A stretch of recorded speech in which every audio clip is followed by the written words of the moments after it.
Snatching यही शब्द को जदि सरल भाषा में कहबी कहीं जन व्यक्ति आपण जिनस जोर जबरदस्ती छड़ाई नवा।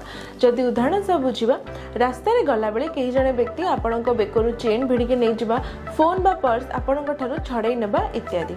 मेनली स्नैचिंग भली एक्टिविटी जड़े साधारण मनीष को शारीरिक आघात हेले आमर पूर्व आईन आईपीसी रे कौन स्वतंत्र दंड विधान नाथिला। एही केस गुड़ी को जनरली थेफ्ट बा चोरी अंडर रे रजिस्टर करा जाउतला एवं पुलिस माने मध्य एही केस गुड़ी को बेसी सीरियसली नौ नथले।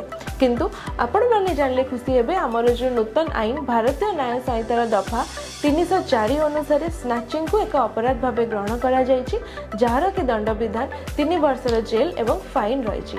सो स्नैचिंग भली एक्टिविटी करुवा अपराधी माने सावधान हो जातु एवं आपण माने आईन को जानी सतर्क हो जातु। जदि एभली किसी घटना घटुचे तेबे तुरंत थाना को जाई एफआईआर रजिस्टर करतु।